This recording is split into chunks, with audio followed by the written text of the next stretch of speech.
Welcome to Zero Knowledge. I'm your host, Anna Rose. In this podcast, we will be exploring the latest in zero-knowledge research and the decentralized web, as well as new paradigms that promise to change the way we interact and transact online.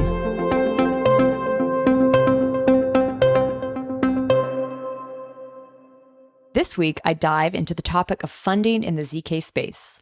I chat with a number of different groups who are funding zero-knowledge technology in different ways. I kick off with a conversation with my colleague Susannah from the Zero Knowledge Validator and Gubsheep from 0x Park, all about the Gitcoin side round that we were leading focused on ZK tech. Then I chat with Arjun from Polygon, all about their massive commitment to put $1 billion into ZK through investments, acquisitions, and grants. Following this, I catch up with Alex Pruden from Aleo to talk about Zprize, an industry-wide effort to accelerate zero-knowledge technology. And lastly, I chat with Alistair from the Web3 Foundation about a newly announced ZK component of the Polkadot Pioneers Prize. Now, there have been so many new zero-knowledge funding mechanisms, funds, DAOs, initiatives. I could not capture them all in this particular episode, but still, I hope you enjoy this look into ZK funding. I do want to highlight the first portion of this episode focused on Gitcoin, and I want to just let you know that if you're looking to get funding for your project, be sure to actually add your grant to this round. I believe it starts today as this episode lands. So if you haven't yet submitted your grant, do it as soon as you can to be included in this round of CLR matching. We've added the link in the show notes if you want to submit your grant. Just remember to use the tag ZKTech to be eligible for the $275,000 in matching funds that we've put together for this one. Also, if you're looking to fund this kind of tech yourself, be sure to check out the grants that are available and donate today. One more thing I want to highlight is that this coming week, we're going to be hosting a ZK Jobs Fair.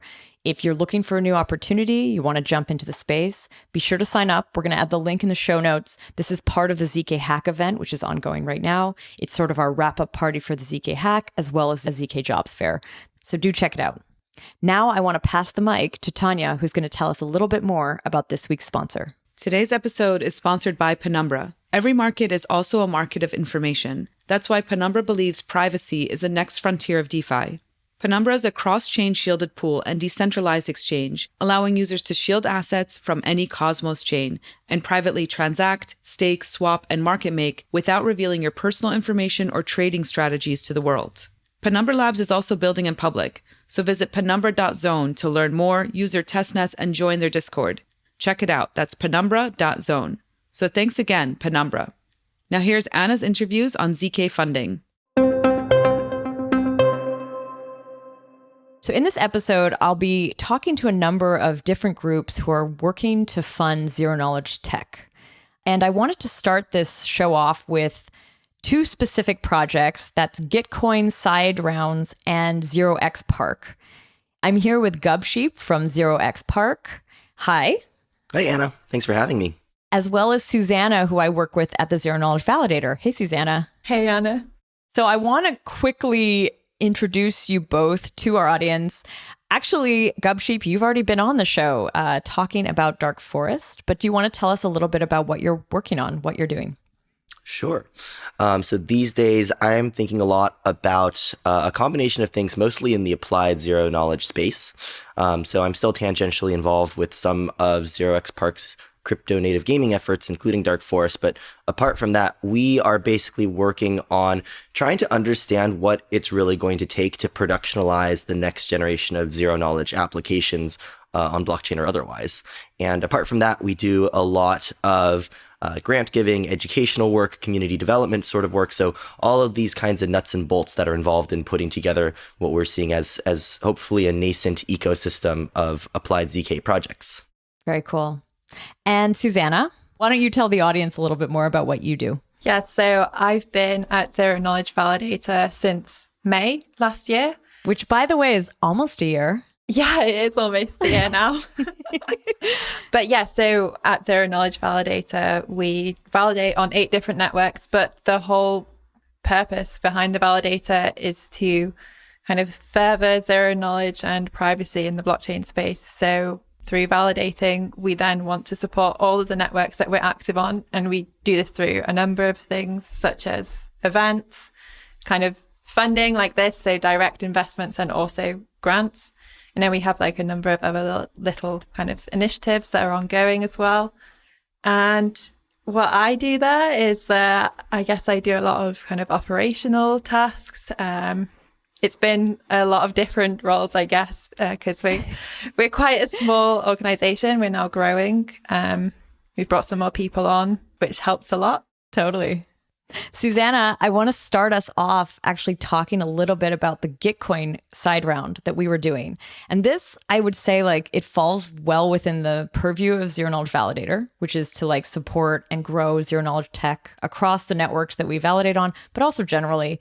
And one of the things we had wanted to do for a long while was find a way to like give out grants. But grant giving is like a lot harder than it seems sometimes. Like you have to like get applications and decide what your criteria is and go through that process. And since we're such a small team, we were like sort of struggling to think of how to do that. But then I had a conversation with Scott from Gitcoin in New York during that mainnet week. And we had this conversation about potentially launching the ZK side round as part of the Gitcoin CLR matching round.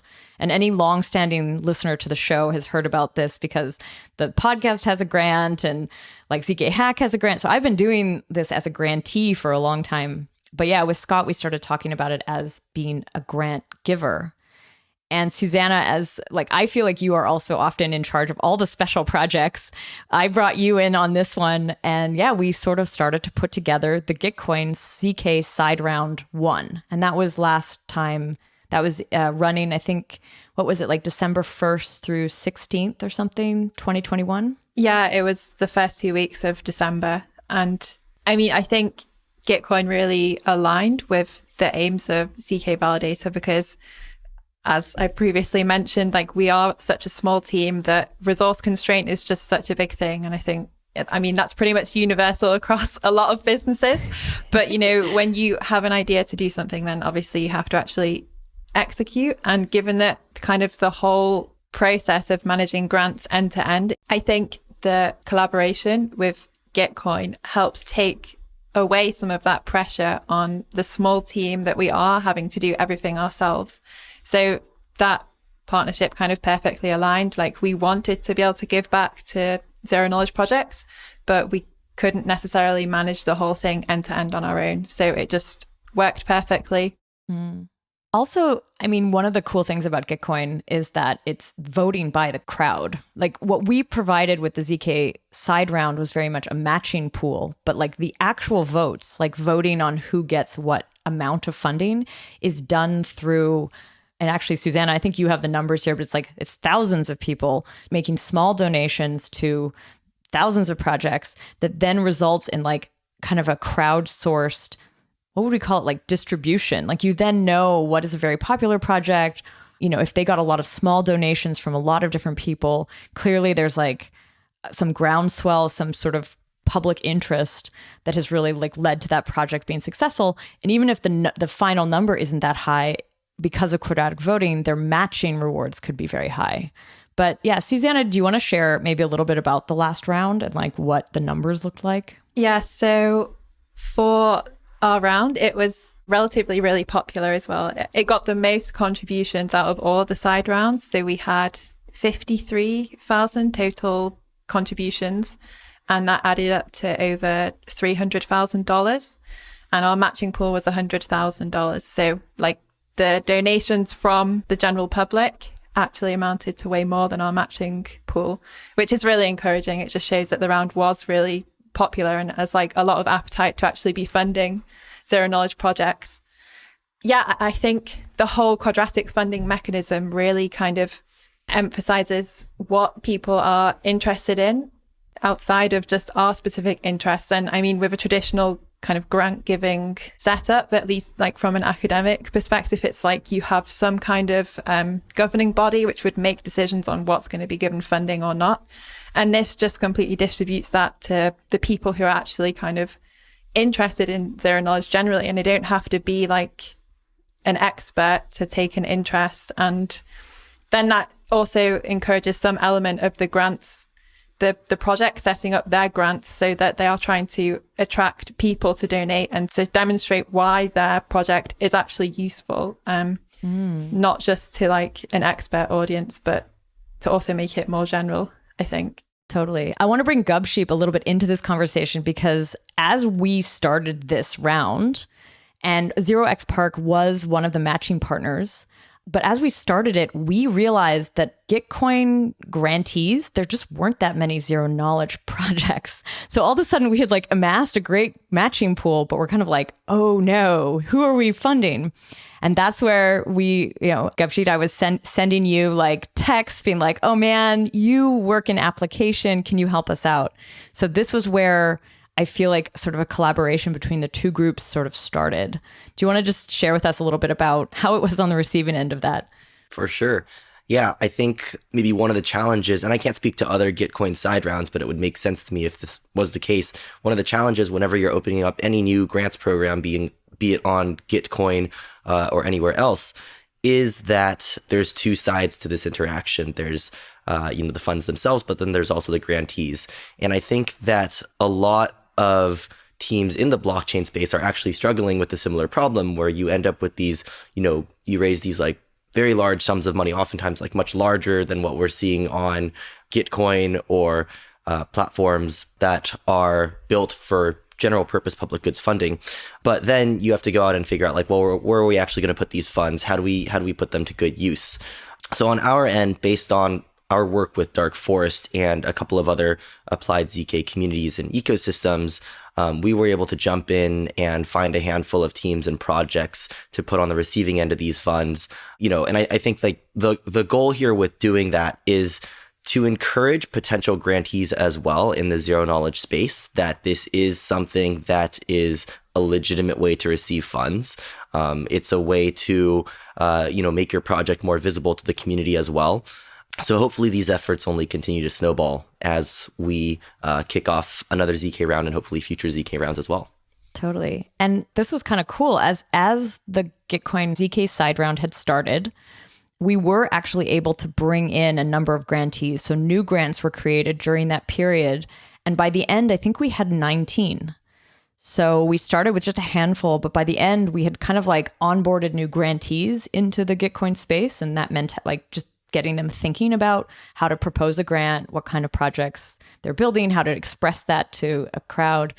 And so I felt like, at the end of this first round, despite it being our first and, us learning a lot as we went, it turned out quite nicely. As you just said, Susannah, like it got a lot of for a side round, it did very well. Yeah. Compared to the other side rounds, we had the highest number of contributions. So that's not like individual donations, but the single contributions given to each project. So it basically means that the projects within the round were really popular. And then some of the projects were so popular that they maxed out the caps on the main round and also were in like the global top 10 of all the projects. I think there were 2 projects featured in our side round which received the largest donations in terms of amount that the projects received, which is really encouraging that these projects are so popular and using zero knowledge technology. So it's really cool to be doing this interview right now because actually the Gitcoin grant round 13 is starting, I think it could be the day that this is released or just around that time. And this time around, we are once again doing a ZK Tech side round. But this time, it's actually a full collaboration between the Zero Knowledge Validator and 0x Park. And so I thought maybe we could take a moment to share with people what we have planned for this one, kind of how well it's doing so far. And also, maybe we can even like help people who have projects better understand how they could potentially get involved. So I don't know if Gubsheep, if you want to share a little bit on that front. For sure. So this upcoming grants round, we've put together a matching pool that's, about 2 or 3x the size of the previous one. We're seeing partners like Ethereum Foundation, Scroll.tech, Polygon, a number of roll-up teams, a number of ZK companies. I don't have them all off the top of my head here, unfortunately, but you can check them out in some of the blog posts that ZK Validator and 0x Park will be releasing on the round. So it's a really exciting crew of matching partners that are helping to bring together more attention for this kind of funding. And, one thing that I really think about with this round is I'm excited to try to use it as, again, a springboard to legitimize the idea of public goods funding for teams working on zero-knowledge technology. Some of these teams, for example, I think come from perhaps more quote-unquote traditional backgrounds than a lot of crypto-native projects might. So, for example, teams of researchers from the academic world who might be a little bit further removed from crypto, referring to cryptocurrency, but who are working on crypto as in cryptography.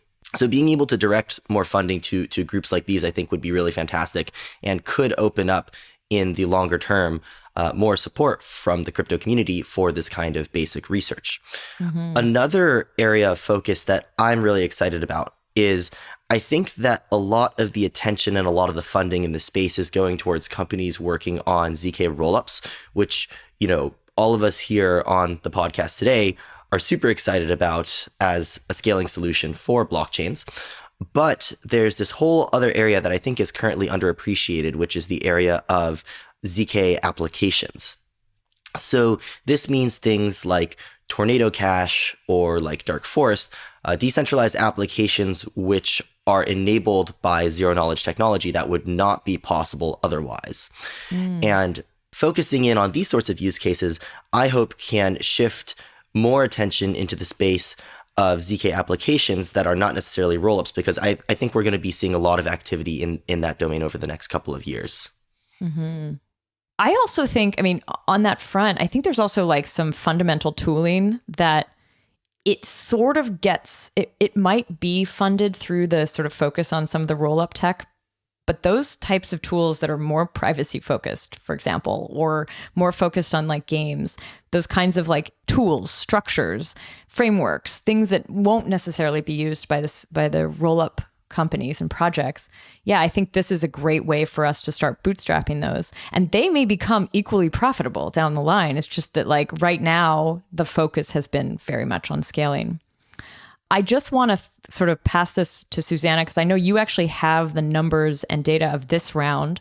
We should probably mention the matching partners. Do you want to just share with us a little bit more about that? Yeah, so right now our matching pool is $265,000. This could go up, but this is the minimum amount that we're going to have to distribute so far. And this is coming from 11 matching partners. So 0x Park, us, Zero Knowledge Validator, Anoma, Polygon, Aztec, Aleo, Penumbra, Scroll, Gnosis, the Ethereum Foundation, and Geometry. And this is such a good group. This is like such a great group of ZK teams. Okay, I think we've shared a lot on the ZK side round. If anyone wants to find it, they have to head over to the Gitcoin grants page. There should be a big banner of some sort that says ZK Tech side round. If anyone wants to donate and wants to sort of see this thing in action, it should be live now while this is airing. So yeah, I definitely want to encourage people to check it out. And I do want to use a little bit of time now to talk a little bit more about 0x Park's funding activity, because I know that actually goes past what just Gitcoin. And since I have you on Gubsheep, I wanted to hear a little bit more about that. P.S. I will be inviting you back for a full episode to talk more about all of the application ideas. But yeah, if you could share a little bit more about the kind of activity you're doing.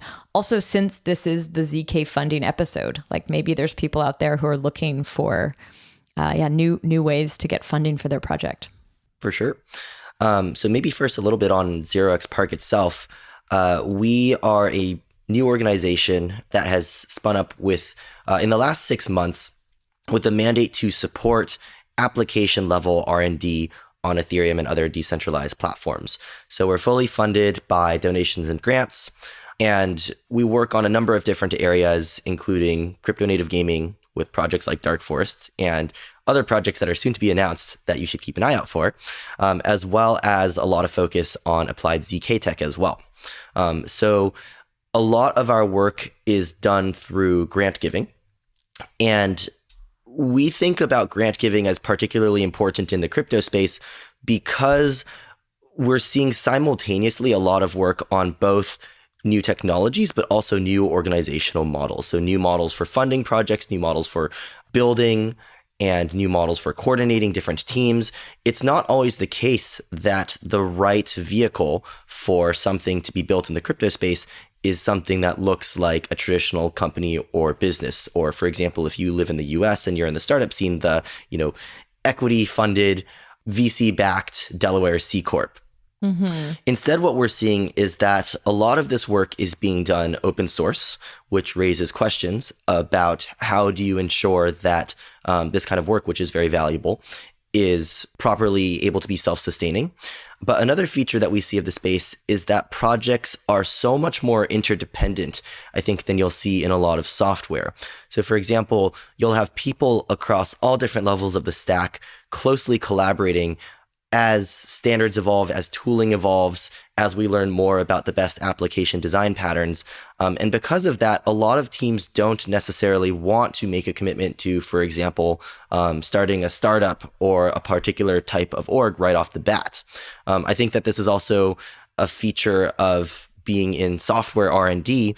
Not every experiment is necessarily going to pan out into something that looks like a commercializable product. And you want to make space for projects that aren't necessarily going to look like that as well. So the idea here is that grant giving is something that allows teams to keep options open and be free from maybe a lot of the more typical constraints around, what kinds of software projects might be traditionally considered viable. And instead to be able to work on things like open source software that doesn't necessarily have a viable business model off the bat that's immediately apparent. And I think that creating this space might also allow us to see, innovation on the organizational side. How are teams eventually going to decide to package these projects or coordinate amongst themselves? That is the sort of experimentation that we want to be encouraging as well. Very cool. How can people find out more? Like, are you doing sort of application-based grant giving, or are you how do people interact with what you have set up? Right. So a lot of our more public-facing activities you can find on the 0xPark blog. So if you just go to 0xpark.org/blog, that's where we're posting about things like we run educational programs. And I think in the next couple of weeks, actually, we're going to announce our Applied ZK Learning Group number 2. And you can take a look. There will be an interest form, which you can fill out if you're interested in joining the group. A lot of our outputs, we also post publicly on Twitter and on our blog. So folks can take a look. We've had folks, for example, like one of our recent releases, it was a community project that was building off of our CIRCOM ECDSA implementation. We posted a Twitter thread about and shared a technical explainer on, and someone actually came back to us with both, a handful of improvements as well as a disclosure of a vulnerability in the existing prototype. So that was really fun. Being able to just publicly engage with folks by building out in the open, I think, is really, really valuable. So, check us out on Twitter, check out our blog. That's usually how we keep the community updated on what our projects are up to. And you can always reach out as well over email at hello@0xpark.org. Cool. All right. Thank you so much, Gubsheep, for sharing with us a little bit more about 0xPark. Thank you, Susannah, for coming on the show. And thank you to both of you for, exploring this Gitcoin and funding generally. Awesome. Thanks so much, Anna. Thanks, Anna. So next up, I'm here with Arjun Khalsy, who's the head of growth and business development at Polygon. Welcome, Arjun. Hey, Anna. Thank you. Thank you for having me. Arjun, we've spoken with a bunch of Polygon people recently. There was an episode with Mihailo where we talked about sort of the push that Polygon is taking into ZK Tech, but I felt like it was important to include you on this episode since you have put up quite a bit of funding for zero-knowledge technologies, and that's what we're going to talk about here. So maybe you can share with us, as far as I know, at least to the public, the first time we heard about this was a blog post last summer where there was this commitment made to fund ZK Tech. Tell us a little bit about what was the thinking around it? Sure, definitely. So actually, it's interesting now that I talk about it that the genesis of this idea actually started, I remember, way back in October or November of 2020. Oh. That's when we first started discussing this. So I remember I was talking to Sandeep and he was thinking about this, right? So at the time, to take a step back, right, when Polygon was first founded, when it was called Matic Network, this was in 2017, right? So the prevailing sort of, you could say, thinking around Ethereum scalability was around using plasma technology, right? And in 2017, Vitalik had written a paper on plasma and how you could potentially use like another chain and offset, right? Some of these, and then sort of use like this checkpointing mechanism to solve for security. And so that is kind of what had prompted us to create our architecture, which was like a hybrid proof of stake plasma approach, where you not only have security on the chain, on the proof of stake chain, but then you also, like you could say, inherit some security from Ethereum, right? But again, it's important to understand that this was the prevailing thinking then, right? So you fast forward to 2020, and the discussions all around rollups, right? And Vitalik had talked again a lot about rollups, and of course, the march of technology is constant, right? So we knew that there would be something new on the horizon, so we were like, okay, rollups. So this prompted us to now think about like a couple of things, right? So number one, that what does scalability look like in the future? And how should we go about solving it? Like, where should we put our investment, or rather, in which basket should we put our eggs, etc.? So a couple of like interesting, viewpoints came out of these discussions, right? So number one, we realized that the future of Ethereum scaling is also multi-chain, right? So this was like the most important thing, which prompted us to go from Matic Network to Polygon, when we realized that the approach we need to take towards Ethereum scaling has to be multi-chain. The other most important discussion was that where should we hedge our bets? Should we do optimistic rollups or should we do ZK rollups, right? I was about to say right then that was the conversation. The feeling was optimistic rollup was going to come out sooner and be potentially like EVM compatible faster, whereas the ZK rollup was still a little bit of an unknown. No, definitely. So there were very few teams working on it. There was very little information about sort of out there about what are the different ways you could solve it. There was hardly any. Like even today, you could literally, maybe the total number of researchers in the world who really are working on sort of the core ZK tech is possibly less than 50 in my opinion. 15? Oh, I think it's 50. I think it's 50. Right? Yeah, I would put it closer to like 300 personally. Really? Yeah, given the community. So. But anyway. Okay, maybe I need to do more research. I know you are like more up to date on this than I am. So anyway, like again, when I was like looking at all of this, I kind of realized that, man, there is like not much out there, and again, Optimism had sort of started talking about how they were going to solve it. Arbitrum was talking about how they were going to solve it. We had decided to be multi-chain, so we said, okay, at some level we'll have to look at both the solutions, but we will also need to pick like a clear winner, where this is what we feel is going to be the future. And essentially, this is kind of where we started to make this decision, when we really started thinking about what would be the future of scalability, right? And when you have to make these kind of decisions, you need to work backwards, rather than trying to project, right? So what does working backwards mean? So we went back to why did we create Polygon or like Matic Network? Like why are we doing all of this? Like the only reason why we are doing all of this is to solve for mass adoption of blockchain technology. Like that is the problem statement we're trying to solve.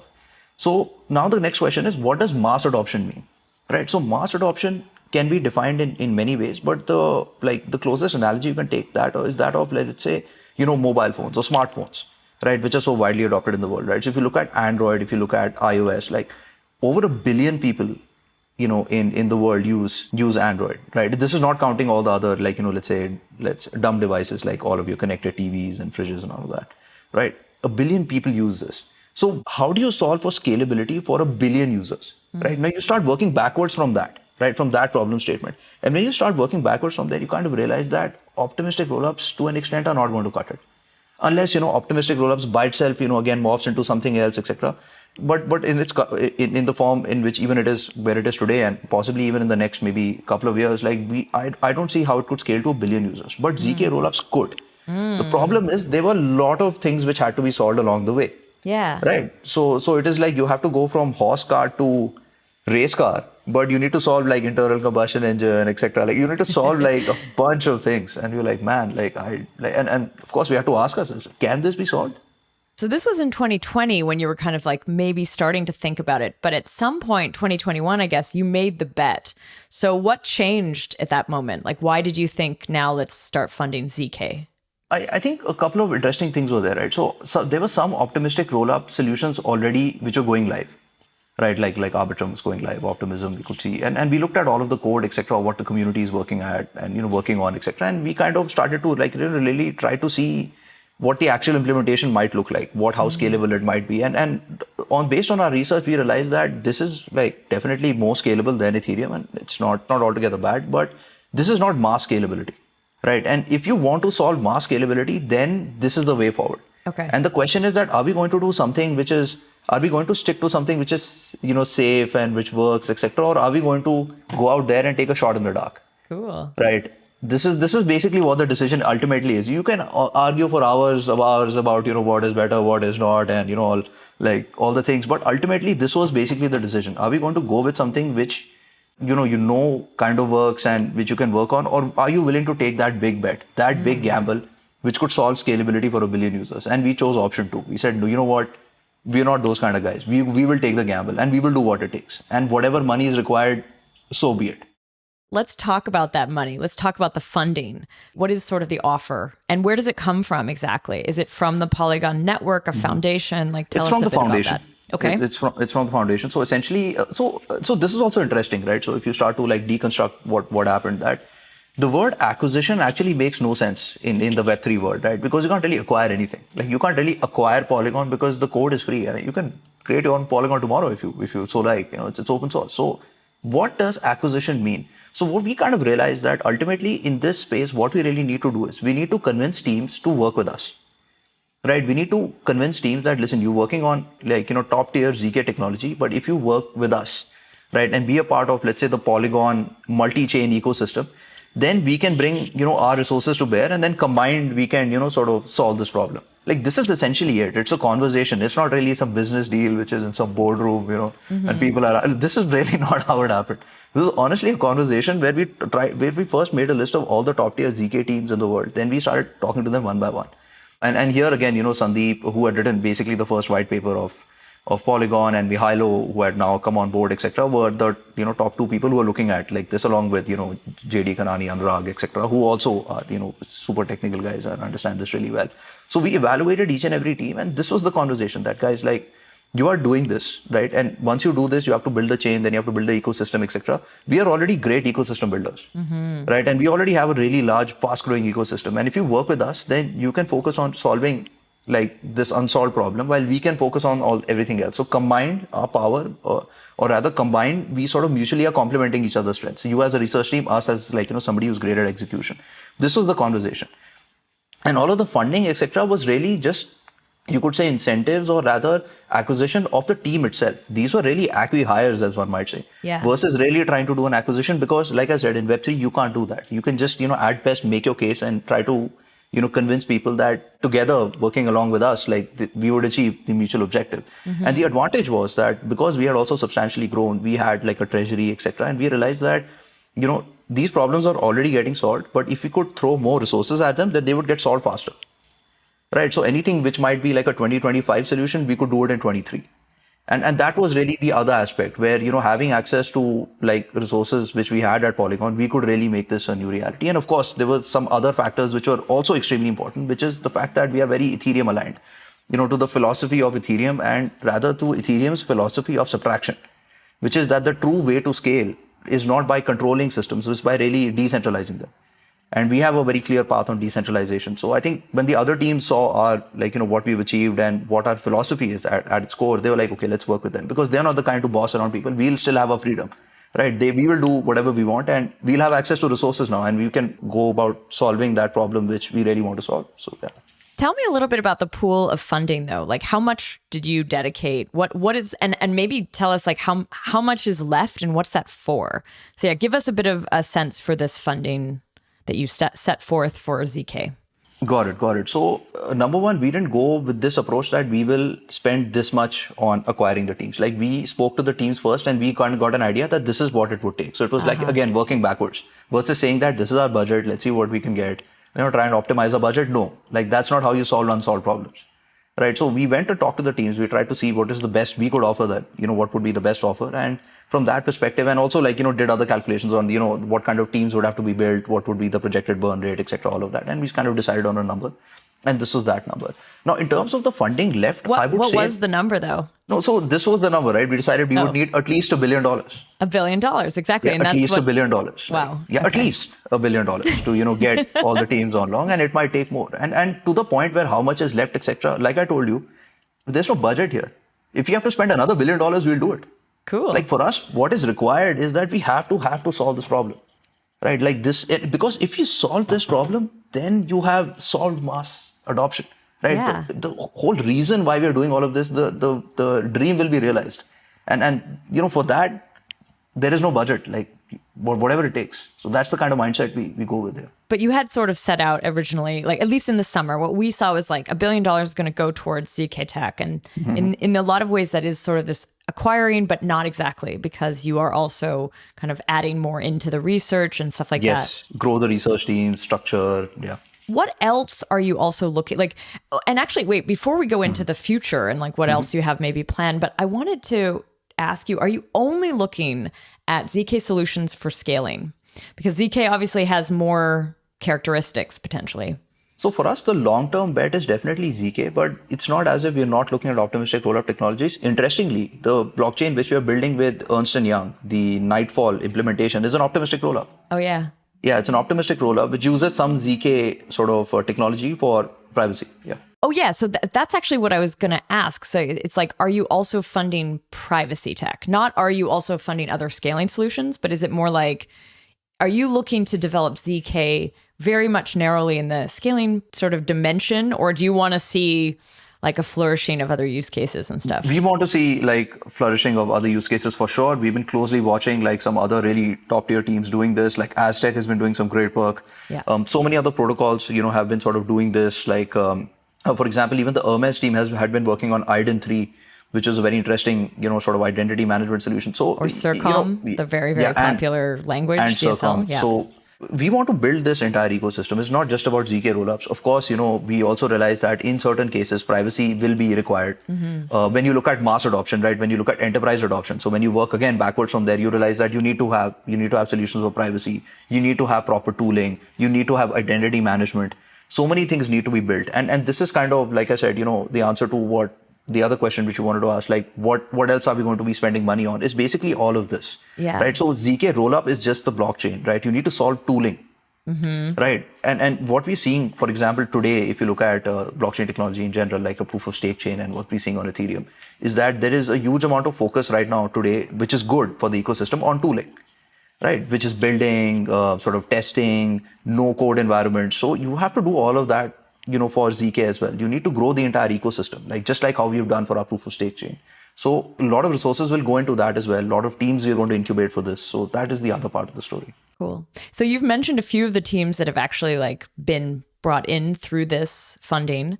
I'll just go over them because I've had a few of them on the show already, but it's Polygon Maiden, Polygon Zero, Yes, Polygon Nightfall, and then Polygon Hermes. yes. Is there anything else like, so each one of those so far are kind of like roll-up projects in a lot of ways. So this is the scaling. But I think kind of moving to those next stages, like, I don't know if you can already reveal like business deals still in the works, but maybe give us like any sort of hint of the kinds of projects that you're looking for. Also, because think of the listeners to this episode, like you might actually have some people who are building ZK things. It might be interesting for them to know what you're funding next. Sure, going definitely. forward.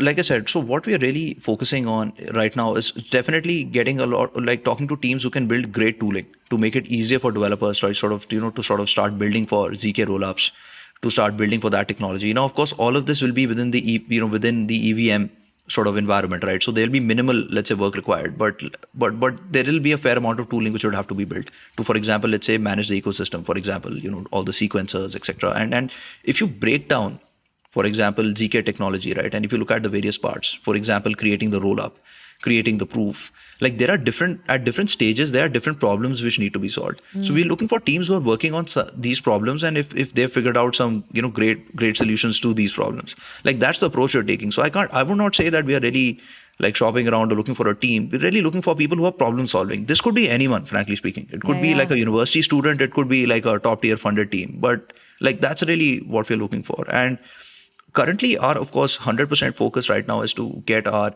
ZK rollup chains like production ready as soon as possible. We are hoping to get testnets out in at least the next maybe 4 months, 3 to 4 months, and then start moving to production environments by the end of this year. Then by next year we'll be able to maybe look at other proof generation, plugging in other different kinds of proof generation like Plonky 2 and etc. and how you could do that with EVM. So that is a roadmap which we are working on right now. In terms of what lies beyond rollups, right? Like what happens then? Well, I can't really say that. So I would say that there is no real concrete plan around that because the ZK dream by itself has still not been realized, right? So we still don't know what the ZK path is going to look like, what scalability will look like. I think we would, if once we go live with these solutions, we will also begin to understand maybe some of the advantages and some of the limits of this technology, and then know, like, what we need to do next. So that's kind of where we are right now. But right now, like instead of trying to think too ahead that, oh, okay, now no, it's really about, let's first execute. Polygon has a reputation for shipping. And we want to ship first and bring that to the community. And then, once we do that, like I said, we'll begin to learn more about the ecosystem and what we need to solve next. Nice. One of the other interviews in this episode is actually about, we're going to be talking about Gitcoin and this sort of Gitcoin ZK side round, which you participated in. And, but you also are working with Gitcoin. And here I was just curious about like grants and how we can get funding out into the ecosystem in different ways, like less about maybe direct funding of, developers or teams, but rather just like giving out grants. So yeah, what's your philosophy around that? So definitely grants are, of course, a great way, to get like more teams to work on a certain problem, right? So by having let's say a good Gitcoin grant, you have 6 or 7 or maybe 10 plus teams around the world trying to solve a problem, right? And the chances of you solving that problem automatically increase. So just by having more people solve that problem, grants obviously work really well.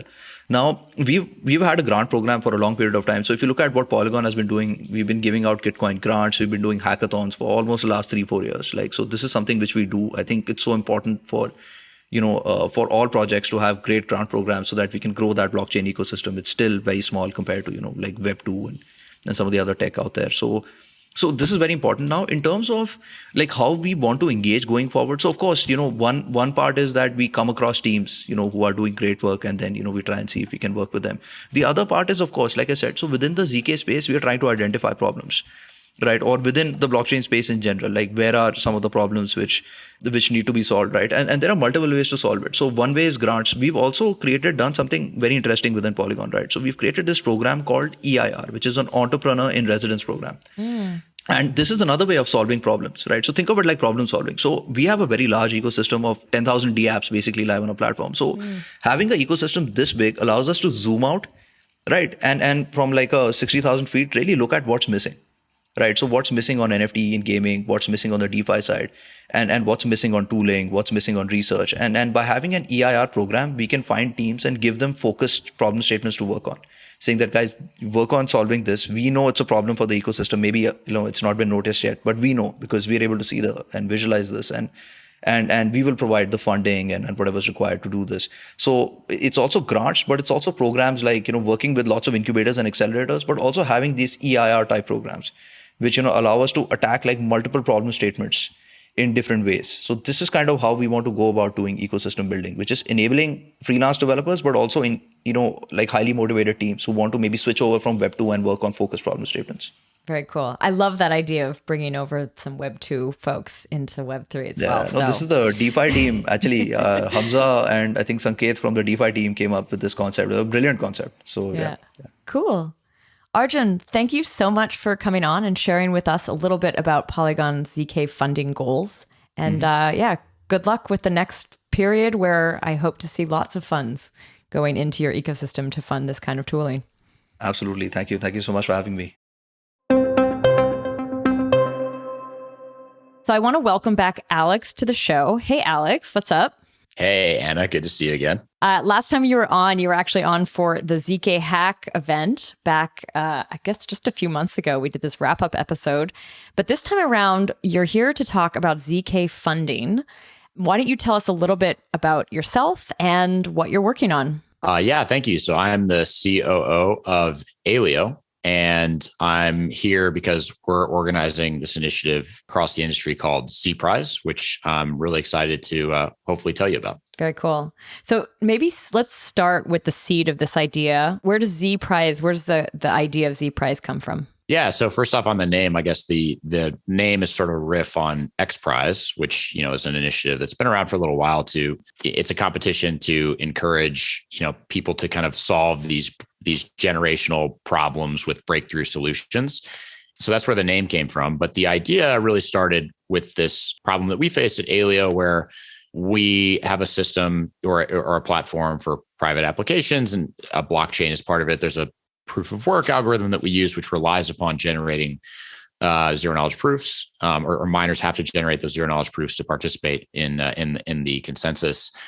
And we just struggled to find a good baseline prover to have people take off the shelf and use. And and as I talk to more and more folks across the industry, I realized that there really isn't a great baseline of hardware except for a hardware accelerated prover or even verifier. And so the idea was like, hey, this technology, these ideas, these algorithms, these proof systems are there's a lot of thought and work that's gone into them, but there's been less work on the implementation in hardware. And so the idea of the Zprize was really born out of this. Hey, we all have the same problem.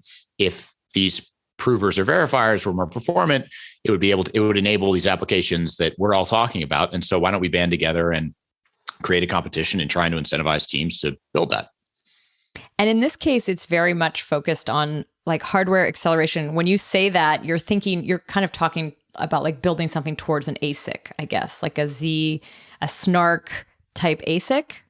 Yeah. So that's one goal, but there's potential utility in having, an optimized verifier for just a commodity CPU. And, if someone can build a faster verifier or an optimized verifier for even say like a phone, that could be really important and interesting. And there's teams that in fact are really focused on that more so than they're focused on, on building an ASIC for any specific problem. So that's why the structure of this competition is going to be one where we sort of define a number of categories, and different teams will be able to sponsor prizes in whatever category that they kind of think of. And, one of the things that I'm focused on is trying to find the categories where there's as much overlap as possible so that the industry in general will benefit. And one thing I didn't mention before that I really do want to highlight here is that the output of all of this, all of the work that the competitors are going to do is going to be open sourced. So this is going to be a public good for the industry moving forward. Maybe you can share a little bit, like who do you actually expect to be participating in this competition? So far you've kind of talked a little bit about the categories and so there's a few things, and maybe we can dive into like each of those a little bit more in depth, but who's this for? Is this for the little, like the dev working in their basement, the dev tinkering around, or is it for a company? Kind of all the above. So I think the initial idea is to find teams that are already working in the space on like the problem of accelerating cryptography in hardware. And I think you've interviewed a few of them. So, teams like, for example, like the Supernational and Chain Reactions of the world. By the way, I don't know if, these folks will actually end up competing, but that's like an archetype of potentially teams that might be interested to compete. But also, I think there's going to be a lot of people maybe in academia who are researching kind of a specific aspect of, or researching hardware acceleration for cryptography that, they might look at this and say, that's a pretty decent pot of prize money. Maybe I'll just work on this over the summer. And so I think we could see some of those people. And, and then I think there's a lot of people who work on these problems at, say, big hardware companies or big chip companies like Intel, maybe. And maybe they work on an adjacent problem. But hopefully, like one of the goals of this is not just to get acceleration for these proof systems or acceleration for these algorithms. It's also to raise the profile of the industry writ large. So people who maybe hadn't been paying attention before, maybe look and say, hey, wow, this is kind of a cool and interesting problem. I'd never really thought about it before, but I have some of these skills that you would need to, be successful. So let me throw my hat in the ring. So yeah, it's kind of a big tent. Okay, so let's kind of dive into the categories. Actually, maybe before we do that, are they fully defined? Because I know this is a project, like this is a train that's running, but I don't know if it's fully formed yet. Or is it an airplane in the sky? But anyway, building the airplane as it's flying or something. You got it. That's right. That's definitely the name of the game right now. Okay, so what do the categories look like today? What are you planning? So first off, I have to say, again, this is, I'm at Aleo, but I'm very proud that this is not an Aleo owned initiative. This is an industry initiative. And actually just at ETH Denver here recently, we had about 30 people representing 7 or 8 different teams, all kind of jamming on what this could look like. And so first of all, I mean, what I'm about to say represents not just my thinking, but, contributions from many, and I'll acknowledge many of them. But also, I think there's many more contributions that people will make. And we want to make sure that we define this competition in a way that's specific enough to ensure that we get something that will benefit everybody, but general enough to allow for creative solutions that maybe no one has seen before. That's really going to be the art here. And that's most of what's going to be the work over the next couple months before we announce the official start of the competition. So as it stands, the idea, which again represents the contributions of many folks, is to separate these prizes out in 3 dimensions. So one is, first and most importantly, like, what's the objective? Because we talk about accelerating snarks, and what does that actually mean? You have to think about, are we going for latency? So like the fastest proof generation time, for example, like the fastest, the slowest or the quickest time to generate a single proof? Are we talking about throughput, the most proofs in a single time span? Or are we talking about efficiency, the cheapest proof generation, right? So there's like, when you say accelerating, it's kind of vague. You have to define more specifically what's the goal that you want. And for different applications, there'll be different things you care about. So that's kind of one dimension. The second, my initial idea was thinking about hardware platforms. Like, okay, you have a CPU, you have a GPU, you have an FPGA, and there's probably not time to build an ASIC for this competition, but like you could separate it by that. But over the course of some conversations, I've kind of evolved from just being that specific to hardware platform and maybe focusing more on like class of prover or verifier. And by class, I mean, it's just a little bit of a higher level abstraction. And let me just define what we think those classes are. So one is a mobile user or a user of a low power device. So maybe there's a reason you would want to verify things, for example, in that context. The other is what we consider the browser class. So this is someone who maybe has a commodity laptop or a commodity desktop, and maybe you use either the onboard GPU built into, like I say, a Mac M1, or some other device that's built into, for a computer that you built. And the idea would be that you would run this inside of a web browser. So you could, interact with an application, click a button, and it creates a proof right there for you. So so the second class is kind of as if you were a user. And then the third class is a server class, where this is sort of more of the prover as a service model, where someone sends some instructions out to you, you generate a proof for them, and then you return that. And in that class, you could think of, maybe higher end specialized GPUs or even an FPGA could compete in the server class. That's kind of how we think about it. We've evolved a little bit from like specific to hardware to like just more of a class. And that way, the kind of nice thing about that is you can say, like, for the purposes of efficiency, say you can compare, hey, what's an FPGA versus a GPU, and kind of really do an apples to apples comparison, find what hopefully is the best solution for a given application. And that's the third category or dimension that we're kind of exploring. Like, what's the application? And the application, I mean, this dimension is really probably the largest, right? Because like, are we talking about, initially the idea was to focus on the lower level mathematical primitives that kind of underlie many of these operations, like multiscalar multiplications, NTT, also known as FFT, fast Fourier transforms. So a lot of the proof systems kind of rely on these underlying operations. And that's honestly what a lot of the focus on hardware acceleration has been up to this point. But you could also define the application area in a little bit of a higher level, say like computing a Merkle path, right, within a Merkle tree, and make that like that specifically what you define. And the advantage of doing a higher level definition for the problem is that you enable people to innovate at both the hardware level and honestly at the algorithm level, where you could say, hey, this is sort of how people have done this before, but if I maybe think of this new trick, maybe we can get some faster performance out of it. So those are the 3 dimensions that we're thinking of currently. How does this actually run? Like, what's the time frame that you have in mind? Maybe you don't want to say a date yet, because I know it's potentially still in flux, but like, yeah, it's okay. Give us a sense for like, how long do you expect people to actually compete on these challenges? Yeah. So we want to give people enough time to build a submission that will beat the benchmarks that we're going to lay out for them, and to hopefully move, again, the baseline of the industry up by what, we hope is a significant margin. So 10 to 14 weeks is honestly the time frame we're thinking of here.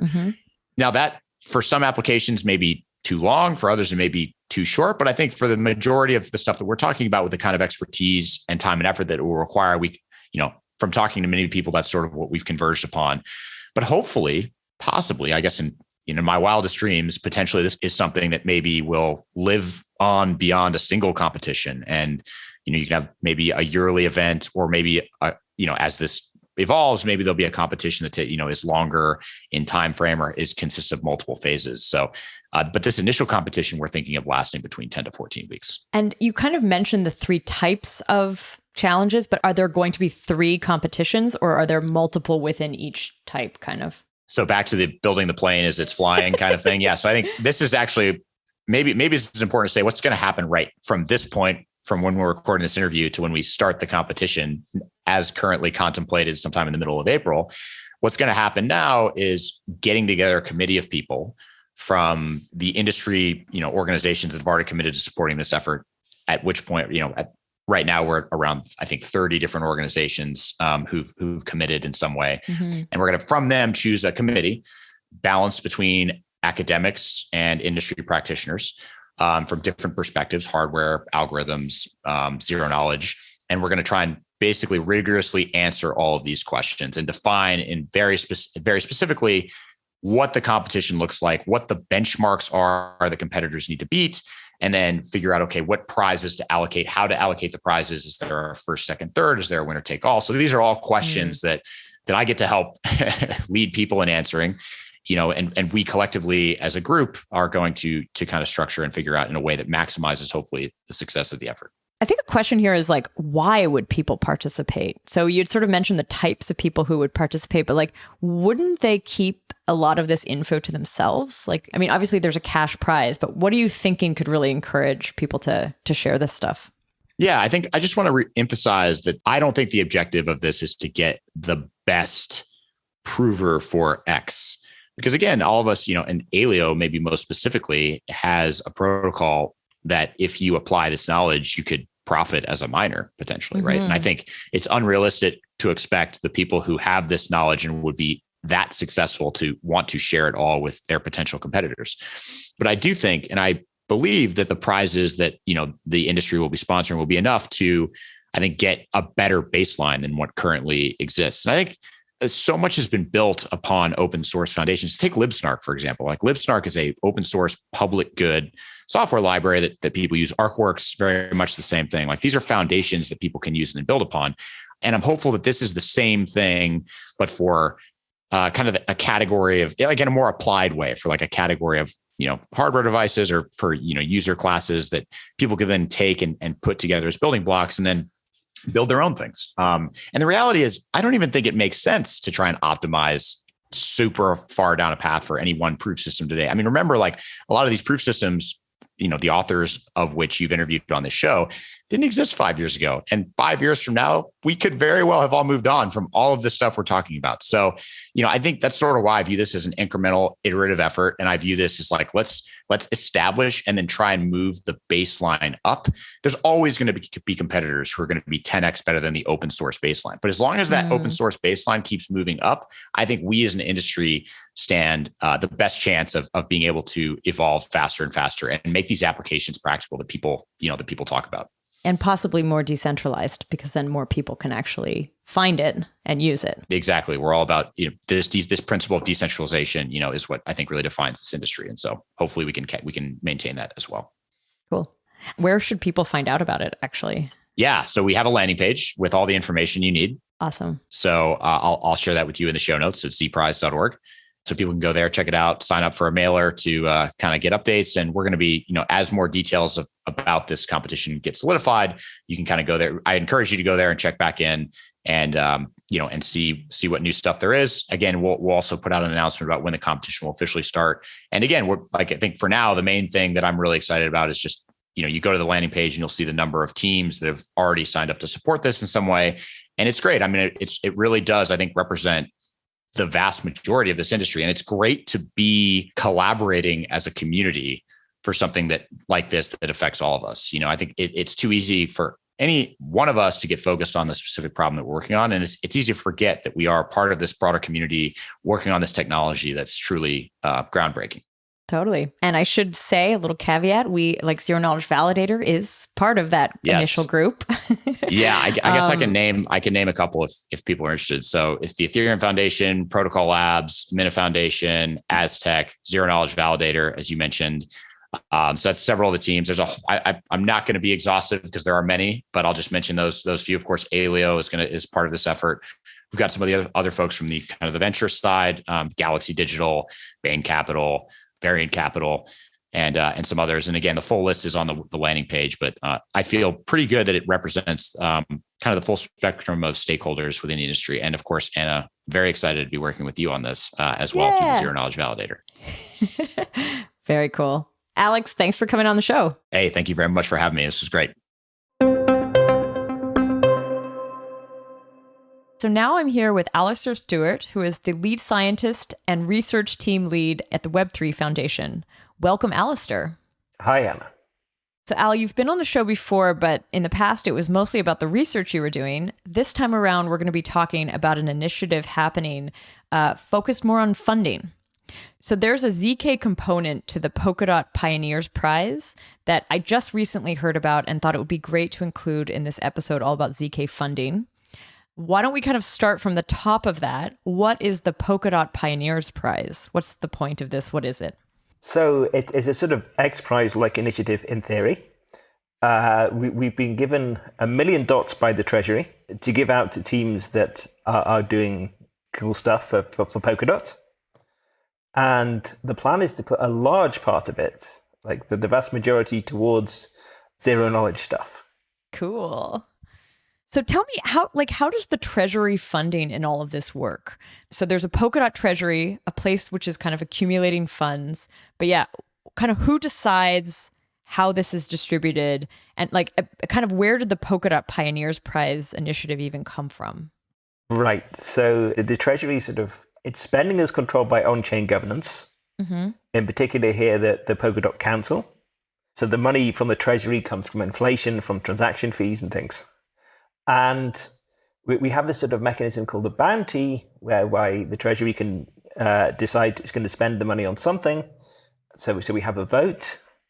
And people put a proposal, we put a vote saying we put this much money in the bounty, and then we assign a creator to decide how the money is going to be spent. Is the Polkadot Pioneers Prize one large bounty, or are there sub-bounties within that kind of initiative? So it's structured as one large bounty, but we won't give it out all at once, not least because we're giving it out for two specific reasons. One of them, which is the ZK part, and the other is for Polkadot infrastructure. For people, for instance, if a team were to implement the Polkadot node in another language, which is a tough project, we'd be paying them. Got it. So let's talk a little bit about the ZK part of the Polkadot Pioneer Prize. You sort of mentioned that it's going to be a large part of it. So you said 1 million dots. So I'm assuming a large, maybe more than 500,000 dots would be allocated towards the ZK funding. What is your idea for how this would actually happen? How are you actually going to give this out? What are you looking for? Right, and both of these are pretty tough because it's early questions to answer because it's kind of early on. Okay, and we've had quite a lot of discussion, but it's still not so clear to us who are responsible for the creators who are responsible for handing out the money how this thing is going to play out. But we have a list of things we're looking for. Mm-hmm. The things we like to see. The usual sort of zero knowledge transactions for money, general purpose zero knowledge, the stuff you fit in with smart contracts, or sort of more interesting things in the identity direction and in the games direction. Anything that's interesting and substantial enough could be eligible. And so far, what you just described sounded very much like applications using zero knowledge. But are you also looking for any specific tooling? Are there any libraries or anything that you want to potentially support or expand on with this? Indeed, we're kind of looking for a complete thing, so an application, although if that's just showing off something more fundamental, then it probably also has a good chance. Okay. But there are libraries, and you can probably already use them right now. So for instance, Artworks, you could compile to Rust, and you can put that in a substrate chain, and as sort of like Jeff was talking about yesterday, I don't know if that performs so well, but it's good enough. You can go and deploy something. Yeah. So by the way, by yesterday, so we're recording this a day after the Zero Knowledge Validator did an event on focused on Polkadot, and there we learned that Artworks there's basically a project to bring ArcWorks to Substrate in a way, or like to connect those two things. Yeah, you can use it right now. And in fact, a team, Pateract, did some tests for using it. They wanted to use ArcWorks to do the calls you can do with Ethereum in the EVM. Like there's some EVM precompiles for BLS, well, in particular sort of for BN254 right now. And they wanted to, another sort of elliptic curve thing, so they wanted to get that into Ink, the smart contract language, which sort of Rust-like smart contract language on Substrate that compiles to WASM, and they successfully got that working and found that it actually wasn't terribly slow. Cool. But would a project like that be a good candidate for this bounty? Like actually doing the work that Pateract had done? No, because their thing didn't really take that long. That was the point. Okay. So what you're looking for, like something much, much more complete. You want an application using ZK, but I have a question here. Does it have to be on Polkadot? Or is this like, would you be up for funding fundamental ZK research? Like if it was like building like instead of porting ArcWorks, but if you were building like a new DSL for something new, would you be up for funding that, you think? Not really, unless they were targeting Polkadot, yeah. And okay, it is still Polkadot focused. But I mean, if you did have a DSL and then have that on Substrate, then that's definitely a good candidate. Okay. And we would be very interested in new projects, right? I mean, I'm sure some team could port one of the guys who are doing stuff for Ethereum to Polkadot with no problem, but if they're not going to maintain it, it's really a bad choice for a price. Mm-hmm. So you would be looking for like a team that's building itself around the concept of zero knowledge that would potentially be able to build within the Polkadot ecosystem, I guess. But like it should have ZK at its core. Exactly, yes. Okay. So you sort of mentioned a few of these ideas that you were like that identity, games. How do you actually think about that? Like maybe we can flesh that out a little. And I realize, Al, this is very early on in the development of this funding project, but I think it is still cool to include here. So, I mean, yeah, we thought about each of these possible applications and the things we'd really like to see done that maybe people haven't done on other ecosystems yet or have done, but not ideally. I mean, so for instance, with games, there's several games on Ethereum. But we should already be a lot more scalable, a lot cheaper in terms of transaction fees than Ethereum. So there's things you can, and not to mention, we could use different technology. You're very restricted in what you can do efficiently on Ethereum. And so we just think we can do more. Can you tell me a little bit more about the curation part? So you mentioned that there's a portion of this that is curated. But yeah, how does that work? Who are the curators? What are you deciding on? So on-chain, there's a curator account. Now that is controlled by a multi-sig in which the five people control. I'm one of them. There's Alex from the Web3 Foundation grants. There's Raul, who's council member and doing governance things for Parity. There's Sota, who works for Astar, and Brian, who from Akala. Cool. And we will collectively, in the end, have to do something on chain to spend this money. So how does it work? Like, what is the criteria? Like, what would happen? Someone goes through an application process, they send you, and then you decide kind of how it gets allocated? Pioneersprize.polkadot.network. Okay. There is an email, maybe polkadotpioneersprize.parity.io. At parity.io, definitely something at parity.io. Okay, I guess you can find it on the website. Yes, and I know the email forwards to all us curators. Okay. The process, it's still a bit unclear. Maybe people from Parity will be involved, but the ultimate decision on chain definitely rests with the curators. Okay. Is this only for technical projects, or would like community projects also be kind of eligible? So at its core, I think this is a technical prize. We want to see like actual code on Substrate that does cool stuff. Obviously, if projects have community, have a well-designed idea, then this is a bonus. Okay, got it. Cool, Al. So listen, thanks for coming on the show and sharing with us a little bit about the Polkadot Pioneers Prize and the ZK portion of it focused on funding ZK tech. Okay, thank you. So this concludes the episode on ZK funding. I know that there are actually a number of other funding bodies out there, grants programs. A lot of the ZK projects are running their own grants programs, but this is just a small selection that I chose for this particular episode. So I hope you got something out of it. And I do want to say thank you to the podcast producer, Tanya, the podcast editor, Henrik, and to our listeners. Thanks for listening.